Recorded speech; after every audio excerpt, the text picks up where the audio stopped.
नमो भगवते वासुदेवाय। ओम नमो भगवते वासुदेवाय। ओम नमो भगवते वासुदेवाय। स्वस्ति श्री गणेशाय नमः। स्वस्ति श्री गणेशाय नमः। स्वस्ति श्री गणेशाय नमः। ध्येयं सदा परिभवग्नमभीष्टदोहं तीर्थास्पदं शिवविरिञ्चिनुतं शरण्यं भृत्यार्तिहं प्रणतपाल भवाधिभूतं वन्दे महापुरुषते चरणारविन्दम्। त्यक्त्वा सुदुस्त्यजुसुरेप्सितराज्यलक्ष्मीं धर्मिष्ठवार्यवचसा यद्गादरण्यं मायामृगं दयितये शितमन्वधावत् वन्दे महापुरुषते चरणारविन्दम्। अस्ते स्वस्तरुणी कराग्रविगलत्कल्पप्रसूनाप्लुतं वस्तो प्रस्तुतवेणुनादलहरिनिर्माणविव्याकुलं स्रस्तस्रस्तनिबद्धनी बिबिलसद्गोपी सहस्रावृतं हस्तन्यस्तनतापवर्गमखिलोदारं किशोराकृतिः कृष्णत्वदीयपदपङ्कजपञ्जरान्ते अद्यैव मे विशतु मानसे राजहंस। प्राणप्रयाणसमये कफवातवित्तै कण्ठावरोधनविधौ स्मरणं कुतस्ते। वंशे विभूषितकरां नवनीरदाभात् पीताम्बरतरुणबिम्बफलधरोष्ठात् पूर्णयन्तु सुन्दरमुखा धनविन्दनेत्रात्। तृष्णात् परं किमपि तत्त्वमहं न जाने। मूकं करोति वाचालं पङ्गुं लङ्घयते गिरिं यत्कृपातमहं वन्दे परमानन्दमाधवम्। अज्ञानतिमिरान्धस्य ज्ञानाञ्जनशलाकया चक्षुरुन्मीलितं येन तस्मै श्रीगुरवे नमः। करारविन्देन पदारविन्दं मुखारविन्दे विनिमेषयन्तम् अटस्य पत्रस्य पुटे शयानं बालं मुकुन्दं मनसा स्मरामि। श्रीकृष्ण गोविन्द हरे मुरारे दीनाथ मे तदेव गोविन्द दामोदर माधवेति गोविन्द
महात्म्या तेष्टितं तं अयतां व्रजन्ते धर्माधमेति जिह्वे सदैवं भज सुन्दराणि नामानि कृष्ण शमनोहराणि समस्तभक्तार्ति विनाशनानि गोविन्द नामो धर्माधमेति गोविन्द नामो धर्माधमेति सुखावसाने इदमेव सारम् दुःखावसाने इदमेव ज्ञेयम् देहावसाने इदमेव जाप्यम् गोविन्द नामो धर्माधमेति जिह्वे रसगे मधुरप्रियाकुं सत्यं एतं परमं वदामि आवरणयेत् मधुराक्षराणि गोविन्द नामो धर्माधमेति गोविन्द नामो धर्माधमेति त्वामेव याचे मम देहि जिह्वे समागते गङ्गाधरे कृतान्ते वक्तव्यमेवं मधुरं सुभक्त्या गोविन्द नामो धर्माधमेति त्वामेव याचे मम देहि जिह्वे समागते गङ्गाधरे कृतान्ते वक्तव्यमेवं मधुरं सुभक्त्या गोविन्द नामो धर्माधमेति श्रीकृष्ण राधा वर गोकुलेश गोपाल गोवर्धन नाथ विष्णु जिह्वे पिबस्वामृत मे तदेव गोविन्द नामो धर्माधमेति गोविन्द नामो धर्माधमेति हे कृष्ण हे यादव हे सखेति हे कृष्ण हे यादव हे सखेति जय जय श्री राधारमण जय जय नवल किशोर जय गोपी चित चोर प्रभु जय जय माखन चोर ओम मंगलम ओंकार मंगलम ओम मंगलम ओंकार मंगलम ओम मंगलम ओंकार मंगलम ओम मंगलम ओंकार मंगलम गुरु मंगलम गुरु पाद मंगलम गुरु मंगलम गुरु पाद मंगलम बोलो ओम मंगलम ओंकार मंगलम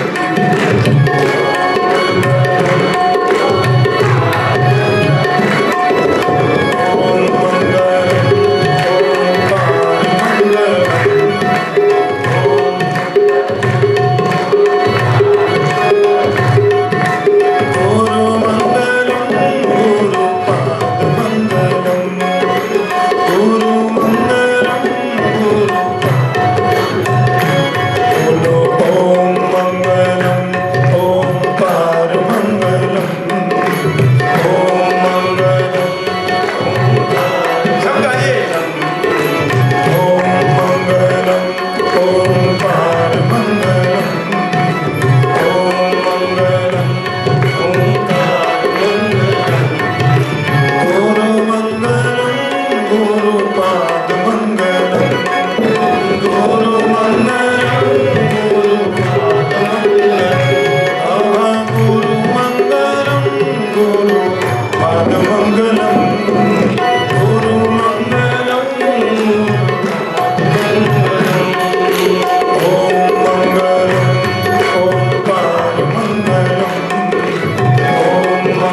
गुरु मंगलम गुरु पाद मंगलम गुरु मंगलम गुरु पाद मंगलम गुरु मंगलम गुरु पाद मंगलम गुरु मंगलम गुरु पाद मंगलम हे जी गुरु मंगलम गुरु पाद मंगलम गुरु मंगलम गुरु पाद मंगलम हे गुरु मंगलम गुरु पाद मंगलम गुरु मंगलम गुरु पाद मंगलम ये विष्णु मंगलम लक्ष्मीनाथ मंगलम विष्णु मंगलम लक्ष्मीनाथ मंगलम विष्णु मंगलम रंगनाथ मंगलम विष्णु मंगलम रंगनाथ मंगलम विष्णु मंगलम लक्ष्मीनाथ मंगलम विष्णु मंगलम लक्ष्मीनाथ मंगलम गुरु मंगलम गुरु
बालकृष्ण लाल की,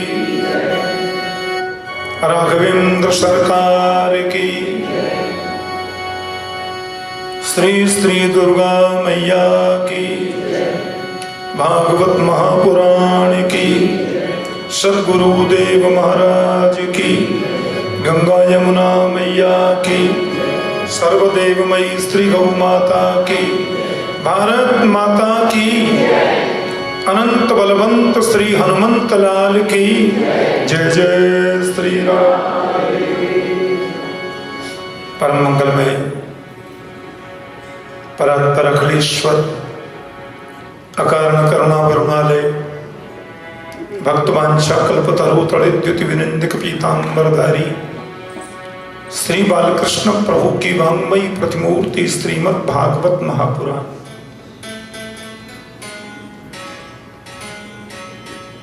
विराजमान समस्त विद्वत वरेण्य प्रीष्ट आचार्यगण, भगवत चरण अनुरागी श्रोत्री वृंद, स्नेहमयी भक्तिमती आदरणीय मातृशक्ति, पराम्बा भगवती की महती कृपा से उन्हीं के चरणों में बैठकर हिंदू सांस्कृतिक केंद्र के इस पवित्र परिसर में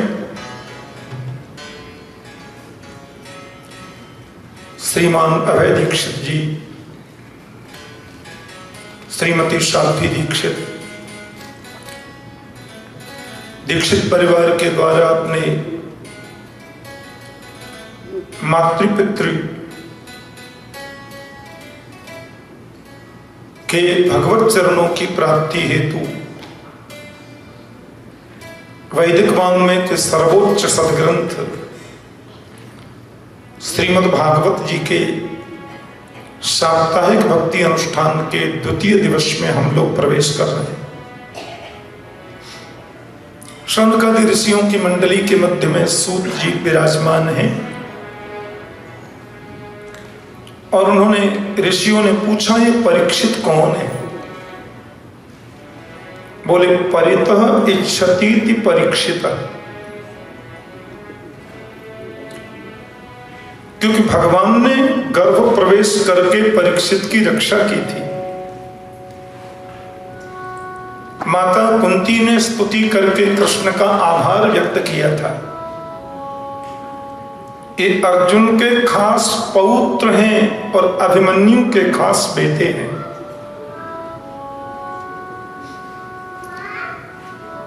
अश्वत्थामा ने इनको गर्भ में नष्ट करने के लिए ब्रह्मास्त्र चलाया था। रोती रोती उत्तरा यानी अभिमन्यु की विधवा पत्नी अभिमन्यु को कौरवों ने धोखे से जब मार दिया, उस समय उनकी पत्नी उत्तरा सगर्भा थी, गर्भवती थी। इस बालक ने अपने पूज्य पिताश्री का दर्शन नहीं किया। उसको भी गर्भ में नष्ट करने के लिए ब्रह्मास्त्र चलाया द्रोणाचार्य नंदन अश्वत्थामा ने। प्रभु ने गर्भ में ही प्रकट होकर इस बच्चे की रक्षा की।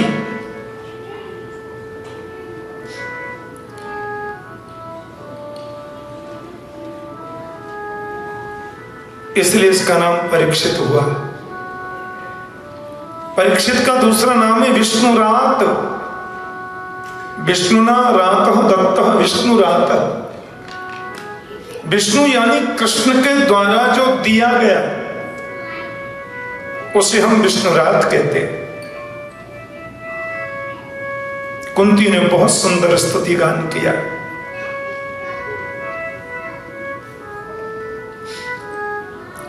और यहां तक कह दिया कि यदि दुख में तुम्हारा स्मरण होता है तो मुझे दुख दे दो। विषान महाग्ने पुरुषाद दर्शनात् असत सभाया वनवास कृच्छ्रतः।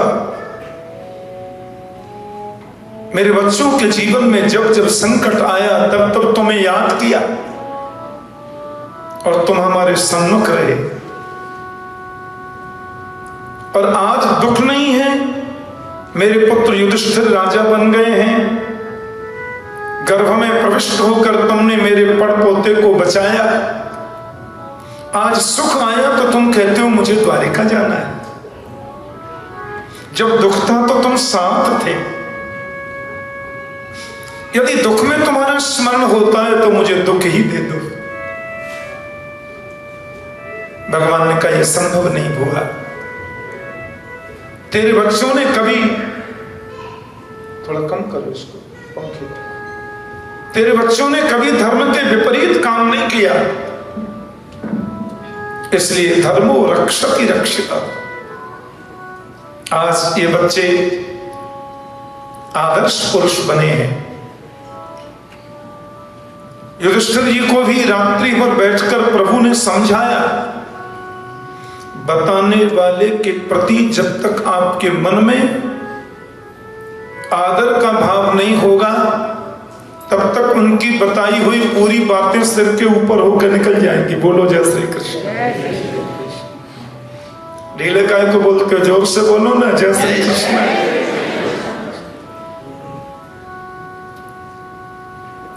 अर्जुन को जो उपदेश श्री कृष्ण ने श्रीमद् भगवत गीता में दिया, वही उपदेश रात भर बैठकर के प्रभु ने युधिष्ठिर को दिया। पर अर्जुन की समझ में आ गया, युधिष्ठिर की गले में उतरा ही नहीं। क्यों? क्योंकि अर्जुन को जब गोविंद गीता का उपदेश कर रहे थे तो अर्जुन कहता है, शिष्यस्तेहं साधिमां त्वां प्रपन्नम, मैं आपका शिष्य हूं, मैं तो आपका शिष्य हूं। और वही उपदेश प्रभु ने रात भर बैठकर युधिष्ठिर जी को दिया।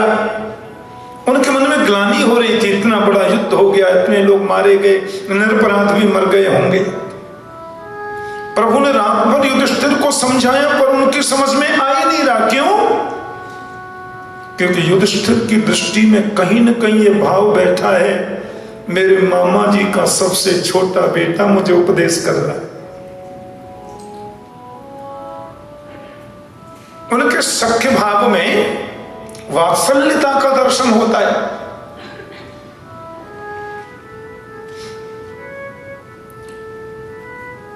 भगवान ने सोचा समझ में नहीं आ रहा है, क्योंकि मुझे ये अपना मेरा छोटा भाई समझ रहे हैं, तो कैसे समझेंगे? यही उपदेश भीष्म पितामह के द्वारा मैं इनको दिलाऊं तो भेजे में बैठेगा। बोलूंगा मैं ही, माइक्रोफोन भीष्म पितामह होंगे, बोलना तो मुझे ही है।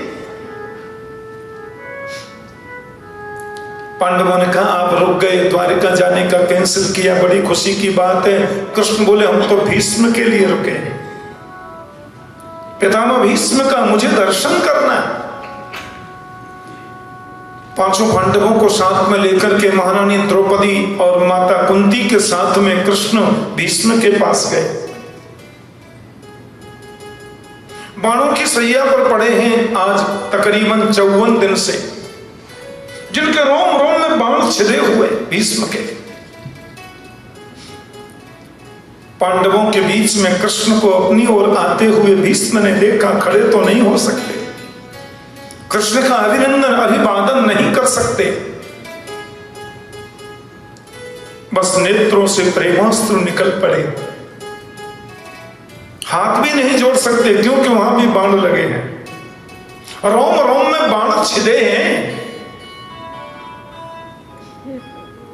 मन में सोचने लगे मेरी मृत्यु को मंगल में बनाने के लिए परमात्मा का आज आगमन हुआ है। गोपाल जी आ गए मेरे पास। भगवान ने आकर के भीष्म को प्रणाम किया। पितामह एक बात बताऊं आपको, परमात्मा की सृष्टि में 12 रत्न हैं। भगवान की सृष्टि के 12 रत्न हैं जो सर्वोच्च माने जाते हैं।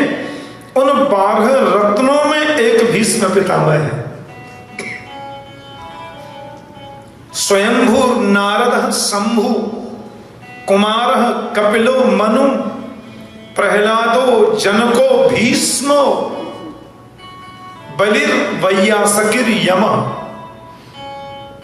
ये 12 रत्न हैं परमात्मा की सृष्टि के। स्वयंभू ब्रह्मा, नारद जी महाराज और शंभू शंकर जी, कुमार 4 भाई सनत कुमार, भगवान कपिल देव जिनकी कथा हम आज सुनेंगे, और स्वयंभू मनु, श्रीमान प्रहलाद, महात्मा जनक जानकी जी के पिता, और भीष्म पितामह, राजा बलि और व्यास नंदन श्री सुखदेव जी, भैया सखी, और यमराज जो सबको दंड का विधान करते हैं।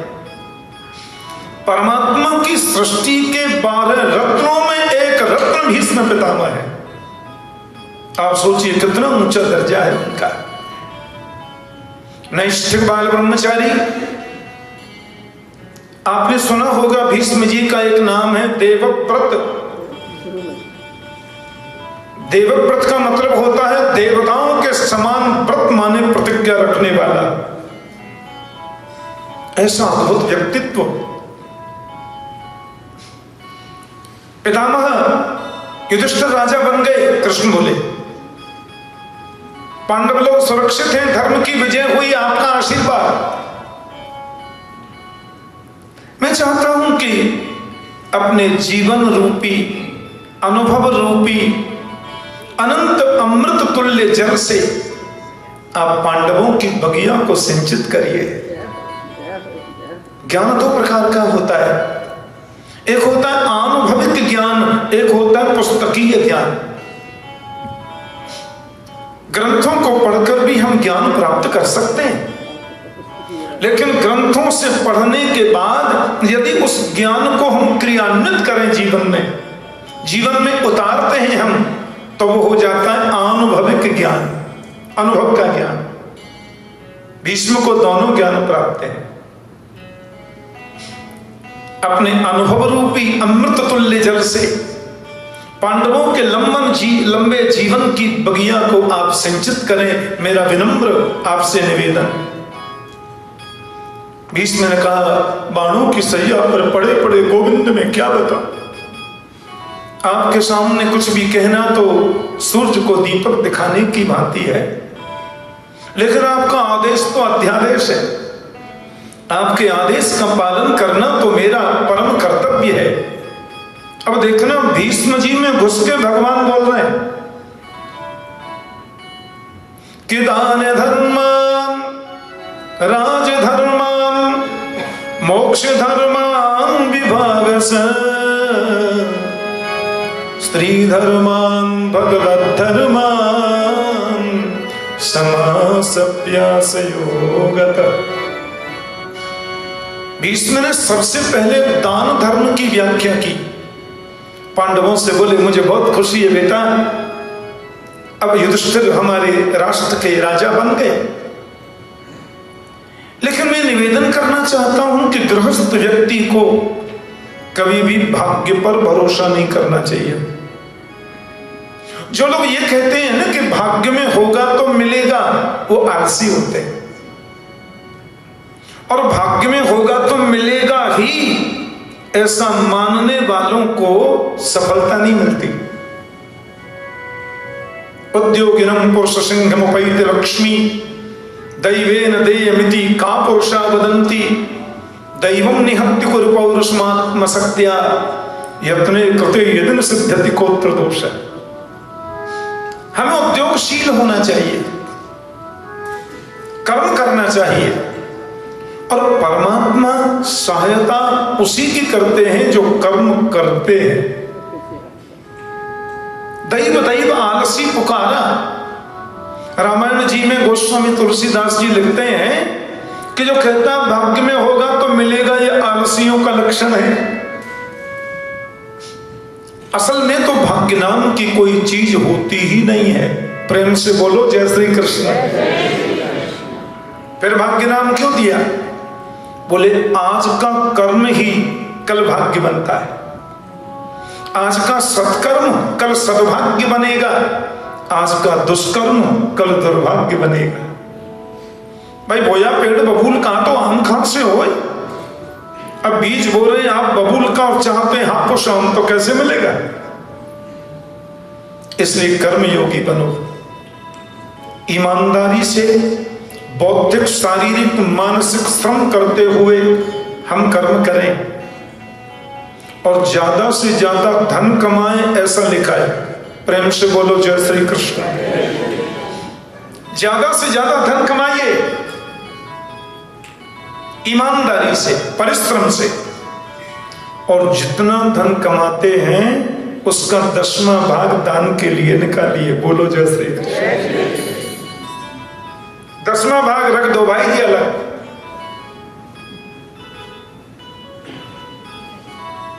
₹1 कमाया तो 10 पैसा अलग।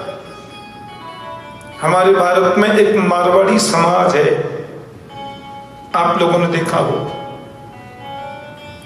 आज भी भारत की जितनी बड़ी बड़ी इंडस्ट्री हैं सब उन्हीं के हाथ में है। व्यापार करना वो लोग जानते हैं और धर्म करना भी जानते हैं।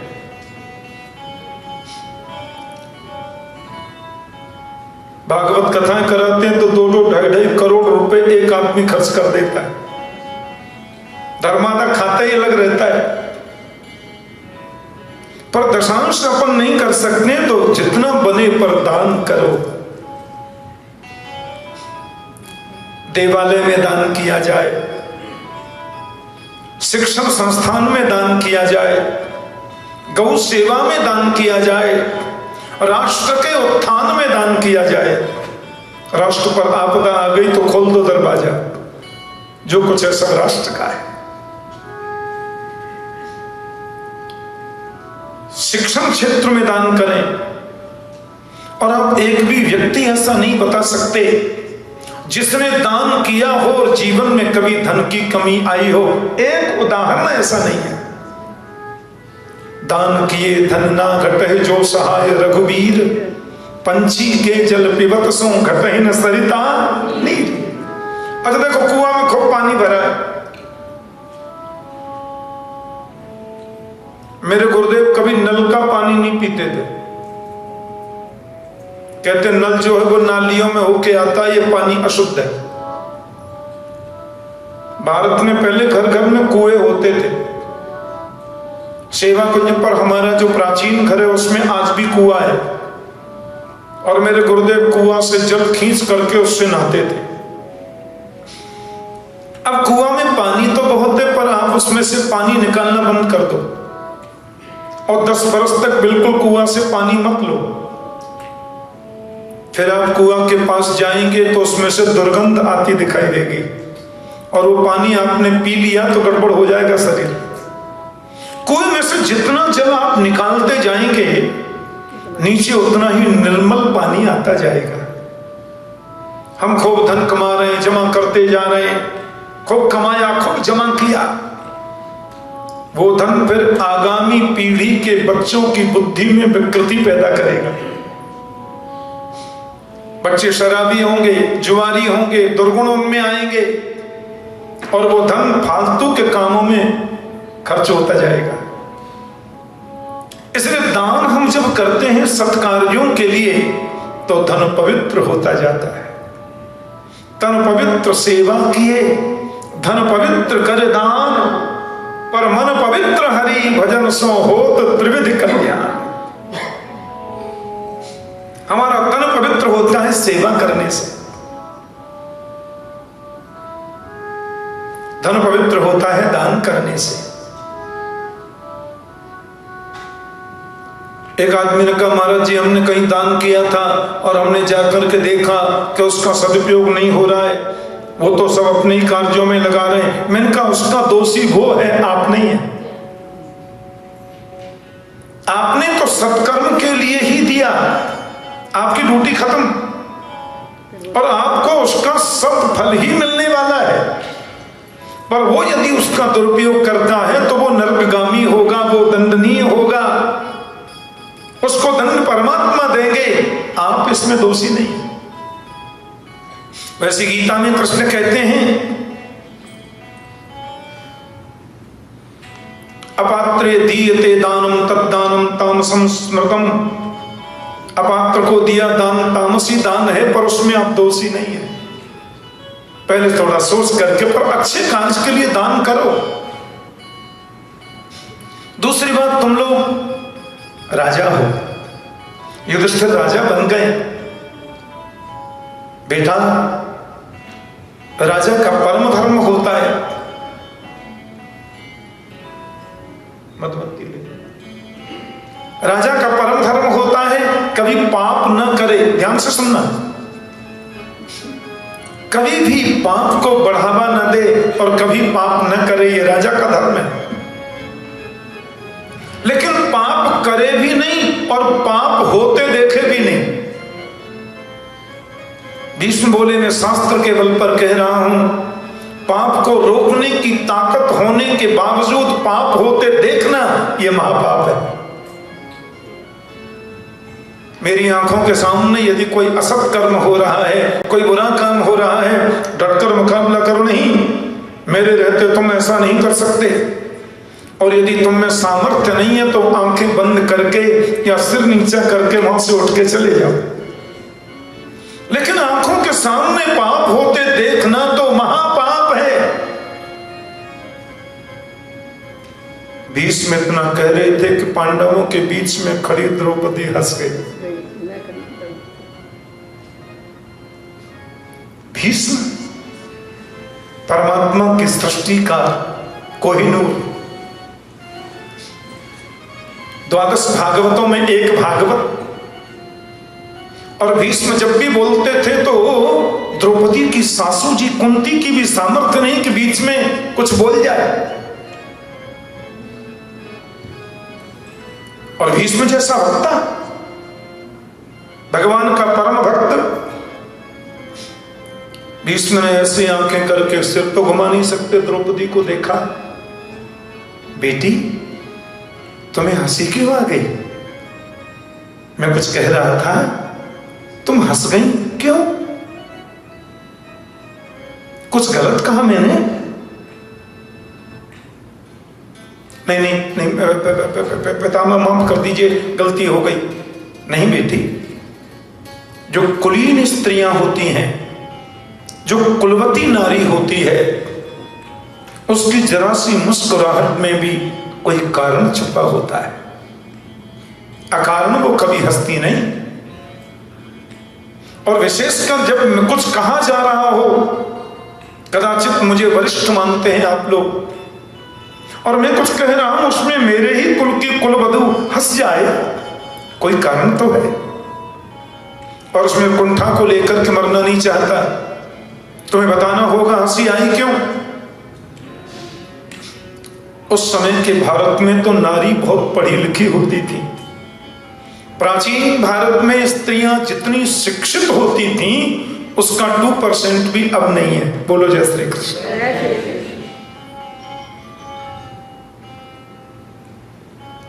द्रौपदी ने साहस किया, बोली पितामह मैं पूछना चाहती हूं, आज तो आप बड़े भारी ज्ञान का उपदेश कर रहे हैं कि आंखों के सामने पाप होते देखना महापाप है, तो ये महापाप आपने क्यों किया? मैंने किया जी, और बहुत पुरानी बात नहीं है, 13 वर्ष पहले की बात है। मैं रजो धर्म का पालन कर रही थी और पांडव लोग जुआ खेलने बैठ गए दुर्योधन के संग और जुए में हार गए, और पांडव लोग स्वयं दास बन गए।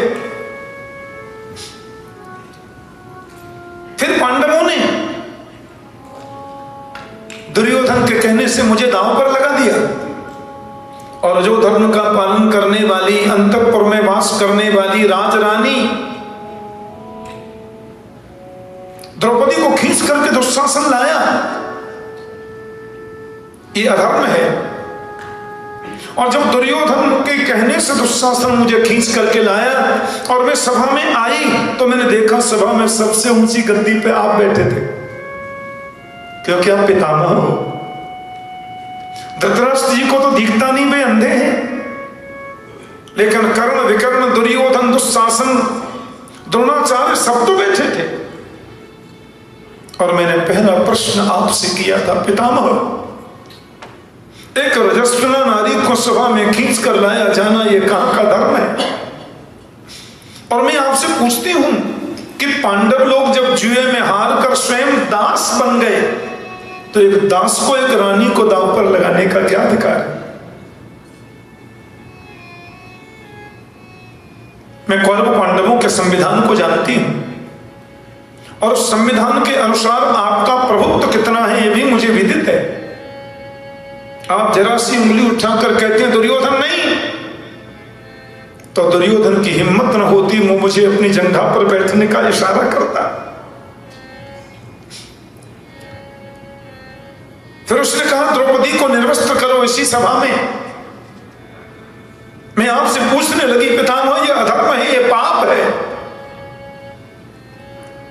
मुझे अच्छी तरह याद है पितामह, आपने अपनी नजरों को नीचे कर लिया, आप सब देखते रहे। आप जैसा धर्मात्मा, आप जैसा धर्मधुरीण व्यक्ति, द्वादश भागवतों में एक भागवत दुर्योधन के कहने से दुशासन ने मेरी साड़ी को खींचा। मैं रोती रही, मैं विलाप करती रही, अपनी सुरक्षा की भीख आप जैसे धर्मधुरीण से मांगती रही। आपने कोई जवाब नहीं दिया, आप कुछ बोले नहीं। ये तो कृपा कर दी मेरे द्वारिकाधीश कृष्ण ने, ये तो करुणा की मेरे भ्राता श्री कृष्ण ने। जब साड़ी खींची जा रही थी तो पहले मैंने आपसे प्रयास किया, फिर पांडवों की ओर इशारा किया कि ये कुछ करें। मैंने अपने हाथों से साड़ी को पकड़ने का प्रयास किया, लेकिन दुशासन जैसे अतिथि वीर के सामने मेरी कोई सामर्थ्य नहीं थी। मैंने फिर दोनों हाथ उठा दिए। श्री कृष्ण द्वारिका वासिन कृष्ण गोपी जन प्रिय कौरवै परिभूतां मां किम न पश्यसि केशव। हे गोविंद, तुम्हें दिखाई नहीं देता? तुम्हारी बहन द्रौपदी के साथ में ये व्यवहार, कृष्ण तो द्वारिका में थे। लेकिन पितामह मैंने देखा मेरी साड़ी लंबी हो गई, और सारी बीच नारी है कि नारी बीच सारी है, सारी ही की नारी है कि नारी ही की सारी है। तो शासन खींचते खींचते थक गया, मूर्छित होकर गिर पड़ा। लेकिन मेरे गोविंद ने मेरी आबरू की सुरक्षा की, और साड़ी को मेरे अंग से 1 इंच भी वो हटा नहीं पाया। मैं घूमती रही, साड़ी बढ़ती गई। ये प्रभु ने कृपा की। ये यहां खड़े हैं कृष्ण आपके सामने, और आज आप कहते हो आंखों के सामने पाप होते देखना महापाप है। तो ये महापाप आपने क्यों किया?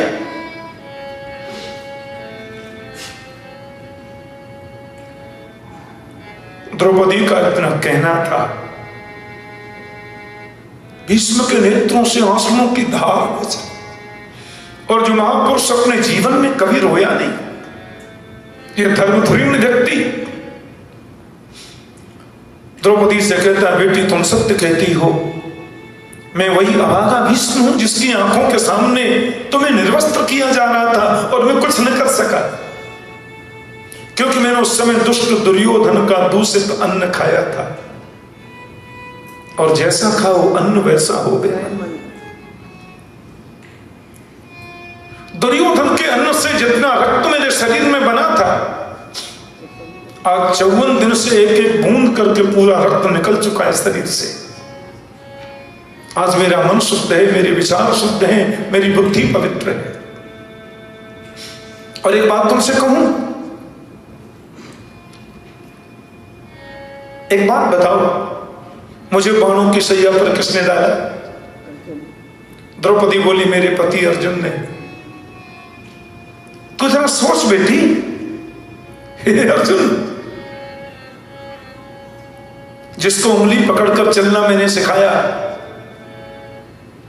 मेरे हाथ में धनुष बाण हो, अर्जुन तो क्या देवताओं का राजा इंद्र भी भीष्म का सामना नहीं कर सकता। महाभारत के 3 सबसे बड़े वीर माने गए हैं, सबसे बड़े योद्धा 3, उसमें पहला है श्री योगेश्वर कृष्ण, जिनके धनुष का नाम है सारंग, सारंग पाणी कृष्ण का नाम है, पाणी माने हाथ, जिसके हाथ में सारंग धनुष है। महाभारत का दूसरा सबसे श्रेष्ठ वीर है भीष्म पितामह, और महाभारत का तीसरा सबसे श्रेष्ठ वीर है श्रीमान कर्ण। कर्ण जो है दुर्योधन के मित्र, लेकिन कुंती के पुत्र थे।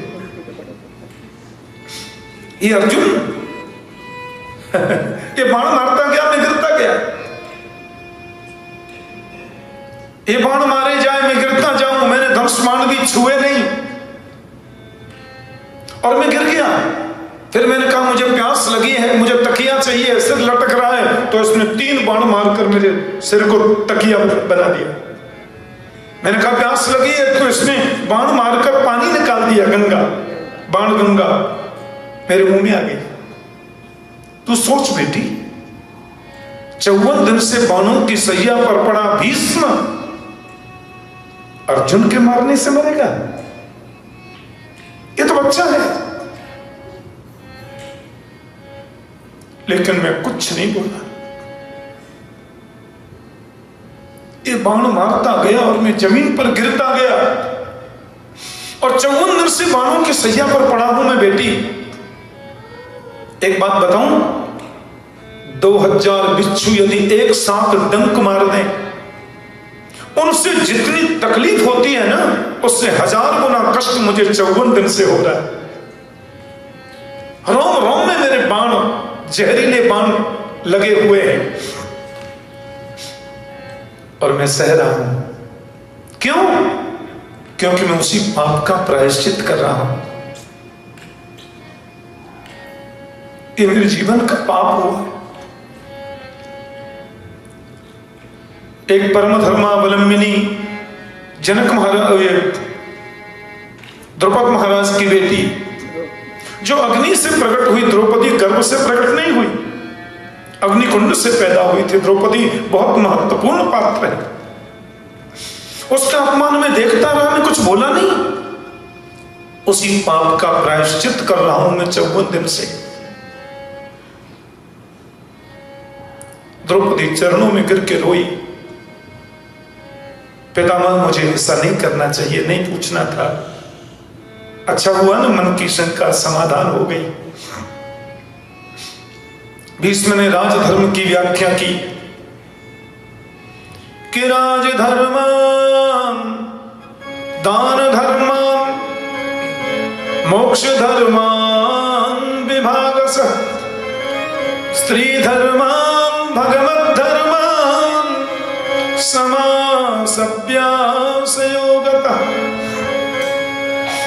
स्त्री धर्म की व्याख्या करी, राजधर्म की व्याख्या की, आनंदित हुए, पांडवों को सुख मिला। फिर मोक्ष धर्म की व्याख्या, बहुत बड़े ज्ञानी है भीष्म। पांडवों के नेत्र सजल हैं, द्रौपदी रो रही हैं। भीष्म ने कहा अब तुम लोगों का उपदेश खत्म, अब मैं तुमसे बात नहीं करूंगा, अब मैं गोविंद से बात करना चाहता हूं। दो भीष्म ने पहले आंखें बंद की, फिर जरा सी आंखें खोल करके कन्हैया को देखा, कृष्ण को देखा।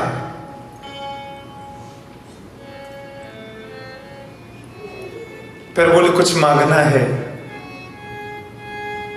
भगवान बोले क्या चाहिए? भीष्म ने कहा मेरी एक बेटी है, उसको आप ले लो,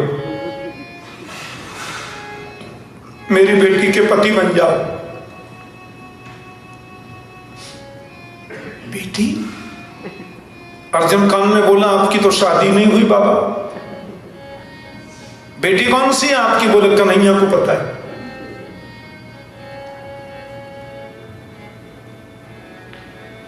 इतिमतिरुपकल्पिता वितृष्णा भगवती सात्वत पुंगवे विभुम्नि स्वसुखमुपगते क्वचित विहर्तुं प्रकृतिमुपेयुषि यद्भव प्रभा। मेरी बेटी का नाम है बुद्धि। इति मति, मति माने बुद्धि। मैं अपनी बुद्धि रूपी पुत्री को आज आपको देना चाहता हूं। भगवान ने इशारे से कहा मुझे बुद्धि रूपी पुत्री नहीं चाहिए, ये पुत्री मुझे दोगे तो साथ में तृष्णा भी आए। बुद्धि के संग तृष्णा जुड़ी है। तृष्णा, भीष्म बोले वितृष्णा, विगता तृष्णा वितृष्णा। अब मेरी बुद्धि में कोई तृष्णा नहीं, और मुझे ऐसा लगता है कि आपसे सुंदर वर मेरी बुद्धि के लिए हो नहीं सकता।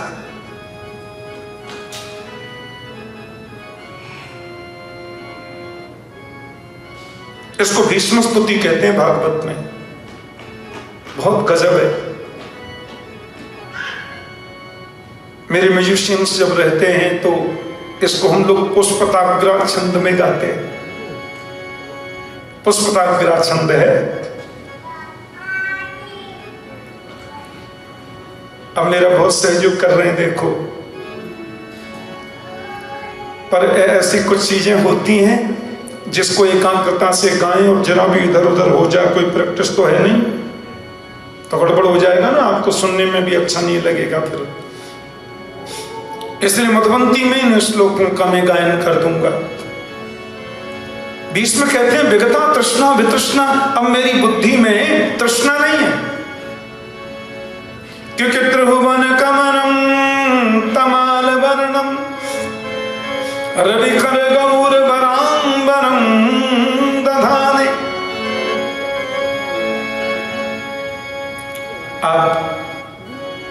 आप यदि फेसबुक पे भक्ति पथ के पेज पर देखते हो, यूट्यूब वगैरह में भी,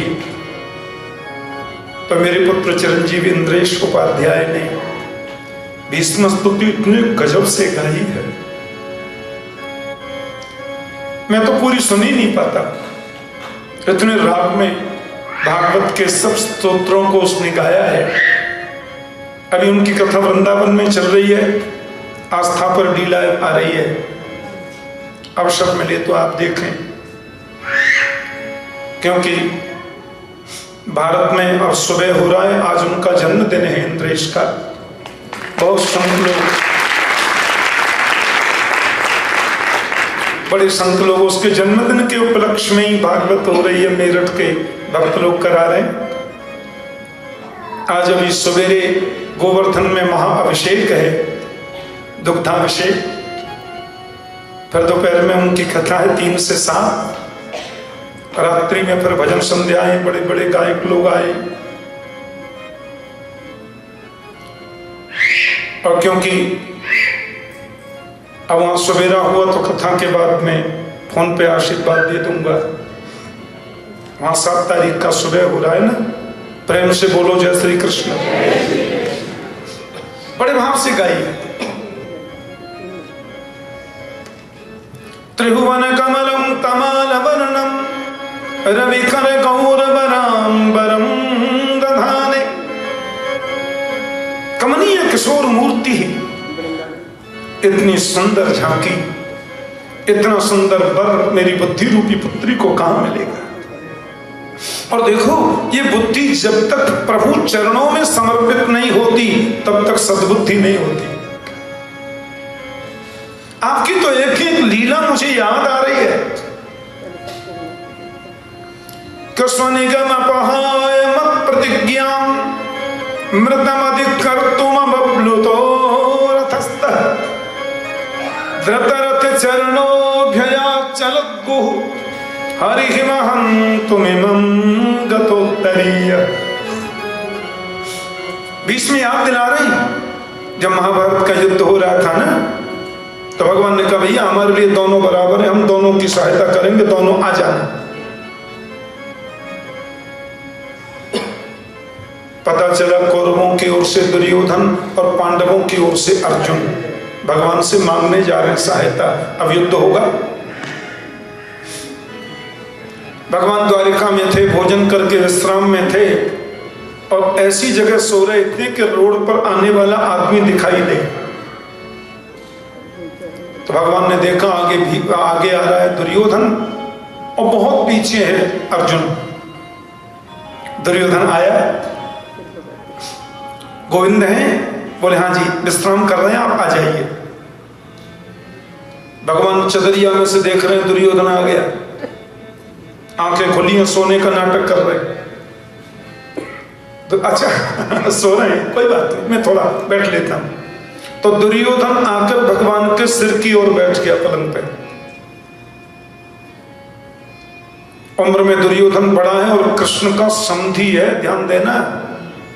दुर्योधन की खास बेटी कृष्ण के बेटा की पत्नी है। भगवान का बेटा है एक सांब, सांब की जो पत्नी है वो दुर्योधन की बेटी है, तो समधी हो गया। और वैसे वो बुआ की जेठानी का बेटा है, तो इस नाते भी रिश्तेदारी है। बैठ गया, मुझसे तो छोटे ही हैं, क्या बात है, इधर ही बैठ जाते, सिर की ओर बैठे। अर्जुन आए आधा घंटे बाद, भगवान देख रहे हैं चद्दर में से। गोविंद हैं प्रभु? बोले हाँ जी, विश्राम कर रहे हैं आप, चलिए। अर्जुन आए और भगवान के चरणों की ओर बैठ के पलंग पे, और जैसे ही अर्जुन बैठे भगवान तुरंत उठे और उठते बोले हाँ अर्जुन कब आए तुम?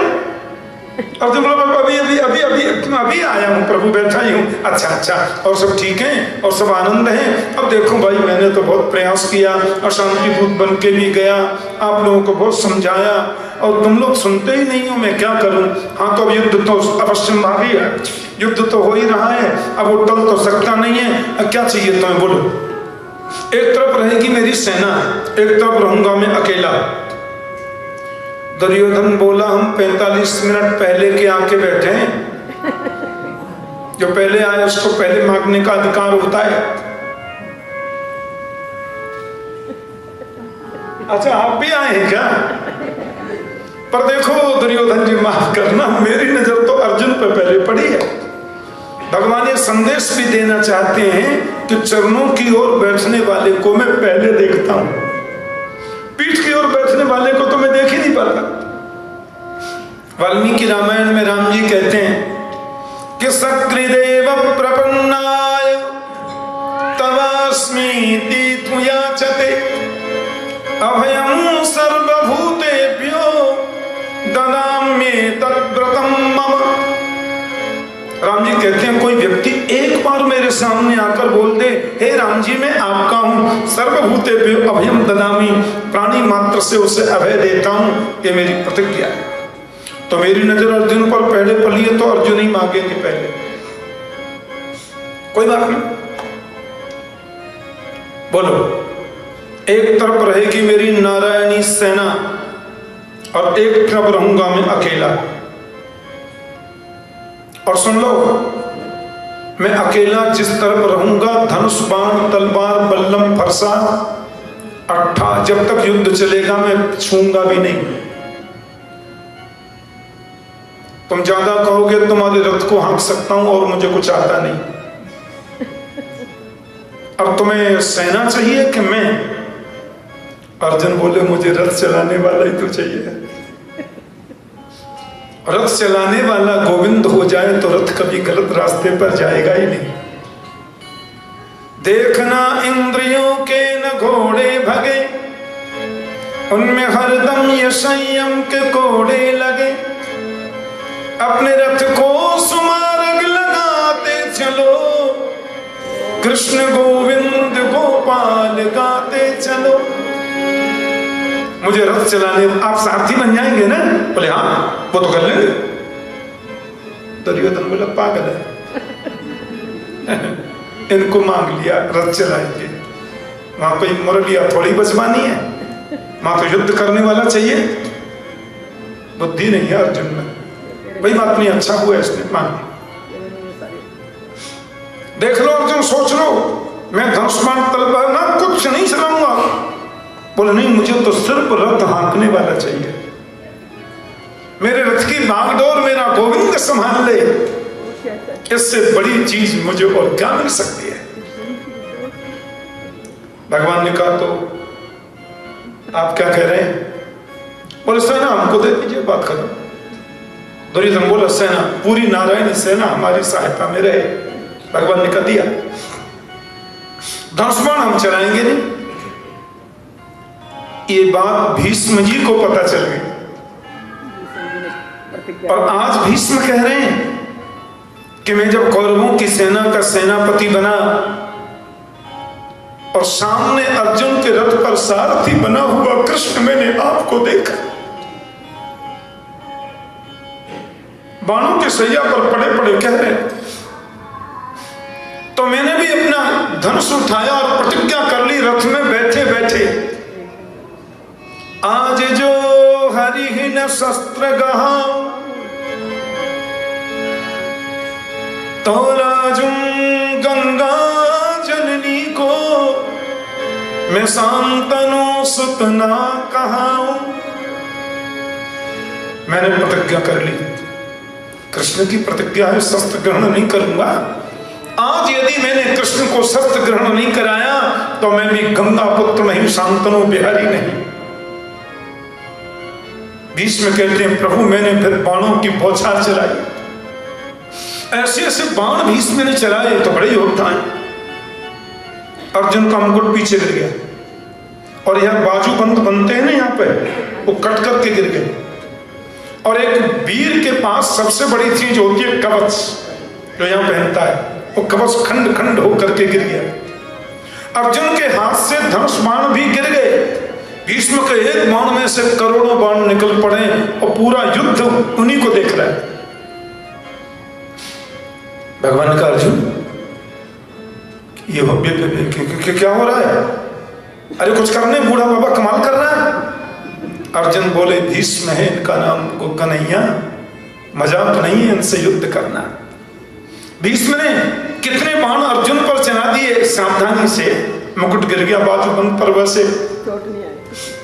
एक दो बाण घोड़ों पर भी चला दिए, एक आध बाण रथ में चला दिया, और तो छोड़ो दो चार बाण कृष्ण के चरणों की ओर भी मार लिए। अरे अरे अर्जुन ये मेरे को ही मार रहा है, अरे कुछ तो कर भाई। अर्जुन बोले मेरे हाथ पैर फूल ले, कुछ मत बोलो, अब तो बस आप कुछ कहो मत कन्हैया। अरे भाई अरे कुछ, अरे भाई ये क्या तरीका है? भीष्म ने बाणों की बौछार लगाई, एक बाण में से हजारों निकल पड़े बाण।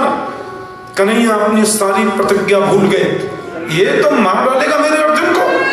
भगवान तुरंत रथ से नीचे कूदे और सामने पड़ा था किसी रथ का टूटा हुआ चक्का, उस टूटे हुए चक्र को उठाकर गोविंद भीष्म को मारने दौड़े।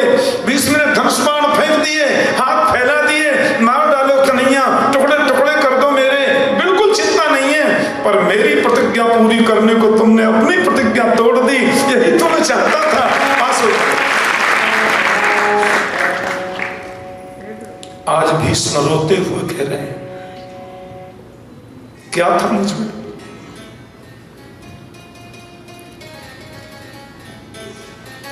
मेरी प्रतिज्ञा पूर्ण करने के लिए तुमने अपनी प्रतिज्ञा तोड़ दी। स्वनिगम पहाय मत प्रतिज्ञा मृतमधिकर तुम बबलुतो रथस्थः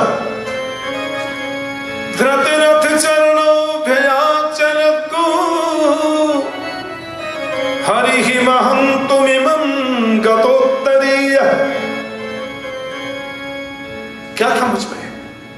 स्वनिगम पहाय मत प्रतिज्ञा। परमात्मा अपनी प्रतिज्ञा तोड़ दे तो पृथ्वी पर प्रलय हो सकता है, और आपने प्रतिज्ञा तोड़ दी।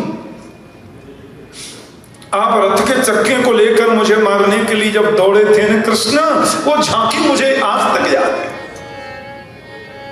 ऐसा लगता था मानो कोई बब्बर शेर किसी हाथी को मारने दौड़ रहा है। इसका मतलब ये हुआ कि तुम बब्बर शेर थे तो हाथी से कम हम भी नहीं थे। और मैंने देखा जब आप मुझे मारने दौड़े तो चरक गुह कहते हैं पृथ्वी को, चरक गुह पृथ्वी कांपने लगी। भाई भगवान प्रतिज्ञा तोड़ेंगे तो पृथ्वी पर प्रलय आ जाएगा। तो मैंने गौर से देखा, हरि महन्तुमिमं गतोत्तरीय। ये बाएं कंधे पर जो हम लोग ये पटका डालते हैं ना, इसको उत्तरीय वस्त्र बोलते हैं। इसका नाम होता उत्तरीय। हमारे हिंदू सनातन संस्कृति में सिर बांधने का विधान नहीं है। पूजा के समय सिर पे पगड़ी रख लो, सिर पे रुमाल रख लो या ऐसा रख लो, ये कोई पद्धति हिंदू संस्कृति में नहीं है। और आप दक्षिण भारत में, साउथ इंडिया में दर्शन करने जाएं तो आपके कपड़े और उतरवा लेते हैं। सिर ढकना तो कुआं भाड़ में गया, जो आपने पहना है वो उतरवा लेंगे, कहेंगे यहां तक पहनो, बस इधर का खाली रखो से, पर कंधे पर कपड़ा वो भी रखेंगे। इसको उत्तरीय बोलते हैं। ये उत्तर दिशा का प्रतिनिधित्व करता है। बहुत ध्यान से सुनना। हम लोग सूर्य की ओर मुंह करके जब खड़े होते हैं तो सामने पूरब है, पीछे पश्चिम है, दाहिने हाथ पे दक्षिण है और बाएं हाथ पे उत्तर है। और हमारे यहां कहते हैं सपवित्र उदम मुख। आप कोई भी पूजा करें, कोई भी पाठ करें, कोई भी मंत्र जाप करें तो सपवित्र उदम मुख, पवित्र होकर उत्तर दिशा की ओर मुंह करके बैठिए। सबसे श्रेष्ठ दिशा होती है उत्तर। दूसरे नंबर पे आती है पूरब। दक्षिण दिशा पूजा में बिल्कुल वर्जित है।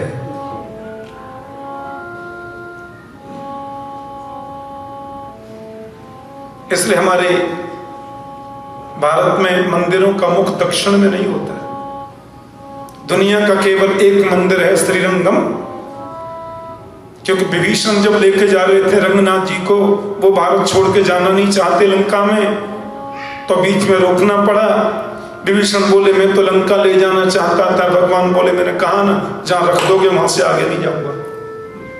विभीषण बोला तो कृपा करो, तो प्रभु ने कहा ठीक है मैं तुम्हारी ओर देखता रहूंगा। इसलिए उनका मुख दक्षिण में जरूर है। विभीषण के दक्षिण में ना लंका। उत्तर दिशा का प्रतिनिधित्व करता है ये, इसलिए इसको बोलते हैं उत्तरीय। हमारे यहाँ पूजा में, पाठ में, सत्संग में, कथा में उत्तरीय जरूर रखना चाहिए। अनुष्ठानों में विधान है इसका। और उस उत्तरीय में ही पत्नी का और बांध लेते हैं, पत्नी का गठजोड़ करते हैं, बिना उसके तो पूजा आप कर नहीं सकते। तो भीष्म कहते हैं मैंने देखा अपने रथ से कि आप जब मारने दौड़े और पृथ्वी कांपने लगी तो गतोत्तरीय है, आपका उत्तरी वस्त्र आपके कंधे से गिरा और जैसे वो पृथ्वी पर गिरा पृथ्वी कांपना बंद। क्योंकि उसने कहा देवी तुम डरो मत, ये भगवान ने प्रतिज्ञा नहीं तोड़ी अपनी, ये तो भक्त की प्रतिज्ञा को सार्थक किया है, उसकी प्रतिज्ञा को पूर्ण किया है। प्रलय की जरूरत नहीं। क्या था मुझ में? मेरी प्रतिज्ञा आपने पूरी की। रथ के चक्के को लेकर सुदर्शन चक्र की भांति मुझे मारने दौड़ने वाली आपकी झांकी मेरे हृदय में आकर बैठ जाए, यही चाहता हूं मैं। भगवान ने कहा आपको तो इच्छा मृत्यु का वरदान प्राप्त है। भीष्म जब तक नहीं चाहे मरेंगे नहीं, ऐसा उनको वरदान प्राप्त है। भीष्म बोले अब 1 मिनट भी जीना नहीं चाहता। देहांत काले तुम सामने हो, वंशी बजाते मन को लुभाते, यही गीत गाते मैं तन नाथ त्यागूं, गोविंद दामोदर माधवेति। इतना तो करना स्वामी जब प्राण तन से निकले, गोविंद नाम जपकर जब प्राण तन से निकले। श्री गंगा जी का तट हो, यमुना का बंसी बट हो, मेरा सामरा निकट हो जब प्राण तन से निकले। पीतांबरी कसी हो, मुखड़े में कुछ हंसी हो, छवि मन में ये बसी हो जब प्राण तन से निकले। देहांत काले तुम सामने हो, वंशी बजाते मन को लुभाते, यही गीत गाते मैं तन नाथ त्यागूं, गोविंद दामोदर नाथ वेति।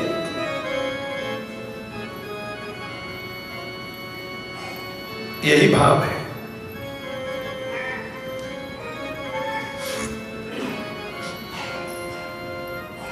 भीष्म ने सबके देखते देखते अपने प्राणों को छोड़ दिया। बहुत रोए पांडव, कृष्ण बोले नहीं, इस महापुरुष का सत्कार करो। उनके संस्कार हुए, भगवान द्वारिका चले गए। जिस बच्चे को गर्भ में जाकर बचाया था प्रभु ने, उसने आज जन्म लिया, तो उसका नाम परीक्षित क्यों पड़ा? कि बालक जन्म लेते ही पालती लगा के बैठ गया और ऐसे देखने लगा,